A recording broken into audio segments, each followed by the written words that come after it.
गेले दिगंबर ईश्वर विभूती राहिले त्या कीर्ती जगामजी.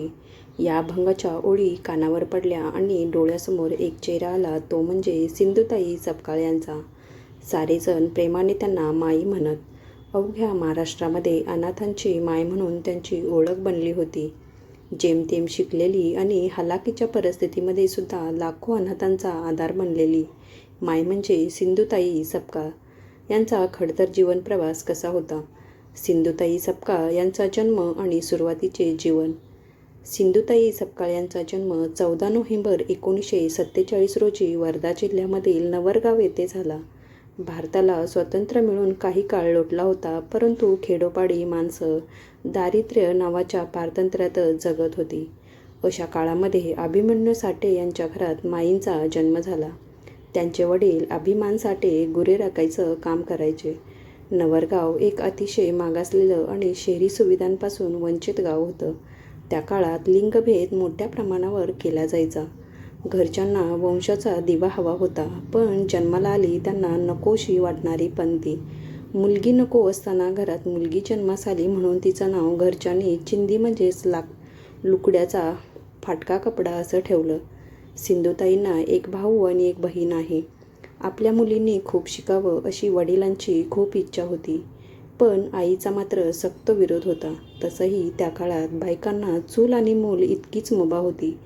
चिंदीला तिचे वडील रोज सकाळी रानात गुरे चरण्यासाठी पाठवत असत. त्यातसुद्धा ती गुरे रानात सोडून गुपचूप शाळेत येऊन बसत असे. इतर मुले शाळेत बसून शिकत होती. त्यांच्याप्रमाणे शिक्षण घेणं चिंदीच्या नशिबात नव्हतं. मूळच्या बुद्धिमान असल्या तरी तिला कसंबसं 4थीपर्यंत शिकता आलं.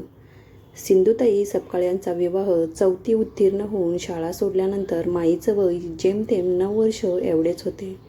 अभिमन्यू साठेंनी 26 वर्षांनी मोठ्या असलेल्या श्रीहरी सपकाळ यांचा सोबत चिंदीचा विवाह लावून दिला.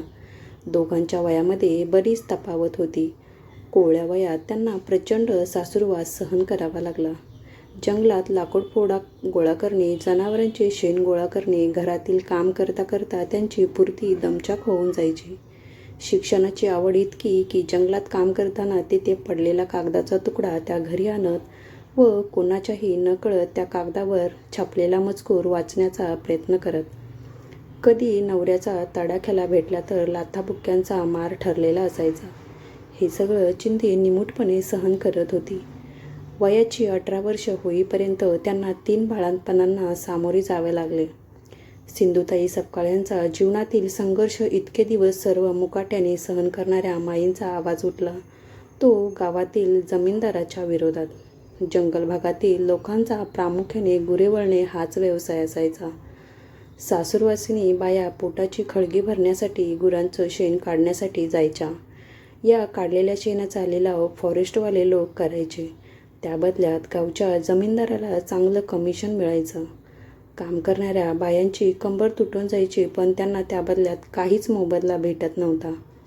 शेण काढता काढता बायांचा जीव अर्धा व्हायचा, परंतु त्यांना हाती मात्र काहीच भेटत नव्हतं. सर्वजण गप्पगुमान हे सहन करत होत्या, परंतु ह्या माईच्या मनात बरेच दिवस साठून राहिलेल्या या शांततेचा विस्फोट झाला आणि त्यांनी ह्या मनमानी कारभाराच्या विरोधात बंड पुकारले. हा लढा त्यांनी यशस्वी करून दाखवला. शेणाच्या लिलाव्यामध्ये ज्यांना ज्यांना कमिशन भेटायचं त्यांचा उत्पन्नावर गदा आला. त्यामुळे दमडाजी असतकर नावाच्या जमीनदाराचा अहंकाराला ठेच पोचली. एका साध्या बाईने आपल्यासारख्या जमीनदाराच्या विरोधात आवाज उठवून आपल्याला नामोहरण केल्याचा राग मनात धरून दमडाजीने सिंधुताईबद्दल वाईट अपप्रचार करण्यास सुरुवात केली. सिंधुताईच्या पोटात वाढणारं मूल आपलं असून आपण त्या मुलाचे बाप असल्याचं त्याने खोटे नाटे गावात पेरण्यास सुरुवात केली. ही वार्ता सिंधुताईंचे पती श्रीहरी सपकाळ यांच्या कानावर गेली. त्यांच्या नवऱ्याच्या मनात सिंधुताईबद्दल संशय उत्पन्न झाला व हाच राग मनात ठेवत त्यांनी माईंना लाथाबुक्क्याने बेदाम मारण्यास सुरुवात केली. त्यांना राग एवढा अनावर झाला होता की त्या 4थ्या वेळी गरोदर होत्या. पोटोशी असताना घराबाहेर काढलं व त्यांना मारून टाकावं ह्या उद्देशाने गुरांच्या गोट्यात आणून टाकलं. माईंच्या चारित्र्याबद्दल संशय निर्माण झाला आणि पूर्ण दिवस भरलेल्या ताईंना त्याने बेदाम मारून घराबाहेर काढले. जेणेकरून गुरे लाथा मारून तिला मारून टाकतील. गोट्यातच त्यांचं बाळंतपण झालं. त्यांना मुलगी झाली होती. नवजात बाळाची नाळही सिंधुताईंनी स्वतःच दगडाने मारून तोडली. दगडाच्या 16व्या ठोक्याला ही नाळ तुटल्याचा उल्लेख त्यांनी आपल्या अनेक भाषणांमध्ये केला आहे. मी 10 दिवसांचं बाळ घेऊन रेल्वेत भीक मागत होते. खरा माझा परिचय तोच आहे. मला पतीने तर हकललंच होतं, पण आईनेही हकलून दिलं. 10 दिवसांची ओली बाळंतीण, वय वर्ष 20, शिक्षण 4थी पास, अंगावर एकच पातळ, त्यालाही 2-4 गाठी मारलेल्या. मला जगायचं होतं, मला मरायचं नव्हतं. त्याच अवस्थेत त्या तिथून बाहेर पडल्या व गाववाल्यांकडे मदतीची याचना करू लागल्या. पण गाववाल्यांनी त्यांच्यावर दयामाया न दाखवता सरळ गावाबाहेर हकलून दिले. कुठेही आसरा मिळत नाही हे बघून त्या माहेरी आल्या, पण सख्या आईने सुद्धा त्यांना घरात घेण्यास नकार दिला. जगण्याचे सगळे रस्ते बंद झाले होते. पिंपराळा रेल्वे स्थानकाच्या पटरीवर बसून त्यांनी त्याच लहान मुलीसह जीव देण्याचा प्रयत्नसुद्धा केला. परंतु लहान मुलीचा जीव घेतला तर हत्तीचं पातक माझ्या माथी लागेल असा विचार करून त्या उठल्या आणि त्यांनी भीक मागून आपला उदरनिर्वाह करायचं ठरवलं. त्यानुसार त्या परभणी, नांदेड, मानमेड रेल्वे स्थानकावर भीक मागत फिरत. 20 वर्षांचं माझं वय, काय होईल माझं, कुठे जाऊ म्हणून मी रेल्वेत भीक मागायचे. टीसीने तिकीट विचारलं की उतरून दुसऱ्या गाडीत चढायचे. आलेल्या परिस्थितीसाठी मी तयार राहिले. दिवसभर भीक मागून रात्री रेल्वे स्टेशनवरच राहायचे. कोणाला दिसू नये म्हणून अंधारात लपून बसायचे. भीक मागून आणलेले जेवणसुद्धा एकटे न जेवता तिथे असलेल्या भिकाऱ्यांना सोबत घेऊन जेवत. हा त्यांचा नित्यक्रम होता. एकदा असं झालं की भीक मागण्यासाठी त्यावर परंतु त्यांना कोणीच भीक दिली नाही. 2 दिवस असंच चालू राहिलं. त्यांनी जाणलं की ते आपला निभाव लागणार नाही. इथे राहिलो तर उपाशी मरावं लागेल. 2 दिवस उपाशी पोटी असलेल्या सिंधुताईंनी तेथून त्यांनी आपला बोजा बिस्तार गुंडाळला व त्यांनी स्मशानभूमी गाठली व त्या तेथे राहू लागल्या आणि प्रेताच्या बाजूला जे काही मिळेल त्यावर आपला निर्वाह करू लागल्या. त्या स्मशानात राहू लागल्या. पण पोटातल्या भुकेचं काय? एक मृतदेहाला अंत्यसंस्कार झाले. अंत्यविधी करून लोक निघाले. एखादा पैसा हातावर पडेल म्हणून माई त्यांच्या मागे चालू लागल्या. एकाला त्याची दया आली. त्याने त्यांना थोडे पीठ आणि पैसे दिले. माईने मडक्यात पीठ कालवले. चित्तेवरच्या निखऱ्यावर भाजलेली कडक भाकरी केली व तशीच खाल्ली. आपण आणि आपल्या मुलीने जे भोगले ते इतर अनाथ मुलांना भोगायला लागू नये म्हणून त्यांनी अनाथ मुलांना सांभाळण्याची जबाबदारी घेतली.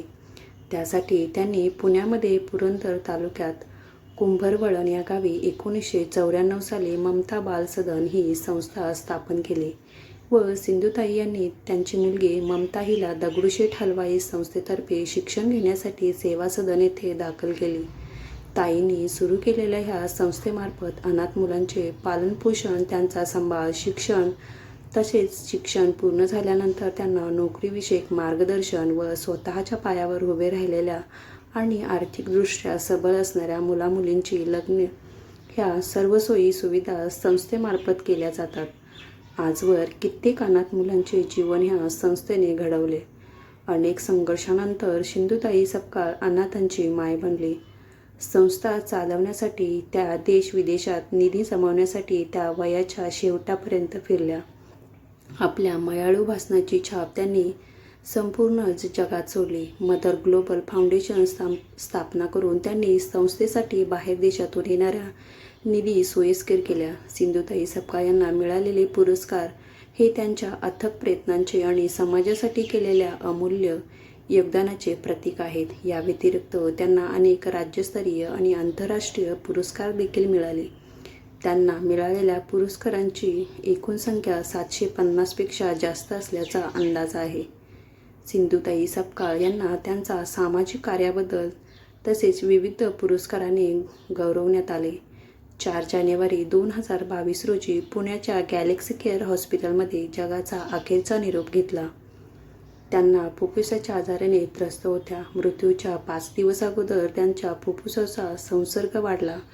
प्रकृतीमध्ये बिघड जाणवू लागली. त्यांनी गॅलेक्सी केअर हॉस्पिटलमध्ये व्हेंटिलेटरवर ठेवण्यात आले होते. अखेर 4 जानेवारी 2022 रोजी डॉक्टरांनी त्यांचं निधन झाल्याचं सांगितलं.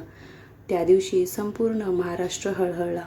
अवघ्या अनाथांची माय हरपली. त्यांना मानणाऱ्या लोकांनी जणू काही आपलाच हातभार गेला असं वाटलं होतं. सिंधुताई सपकाळ यांना अनाथांची माय आहे हे म्हटलं जातं कारण त्यांनी आपले संपूर्ण जीवन अनाथ आणि गरजू लोकांच्या सेवा आणि पालनपोषणाला समर्पित केले होते. सिंधुताई सपकाळ यांना एक मुलगी होती, परंतु समाजातील असंख्य अनाथ आणि गरजू मुलांना त्यांनी आपली मानून त्यांचे पालनपोषण केले आणि त्यांचे आईचे प्रेम दिले. म्हणून त्यांना अनाथांची माय म्हणून देखील बोलले जाते. देवा, आम्हाला हसायला शिकव, परंतु आम्ही कधी रडलो होतो याचा विसर पडू देऊ नकोस.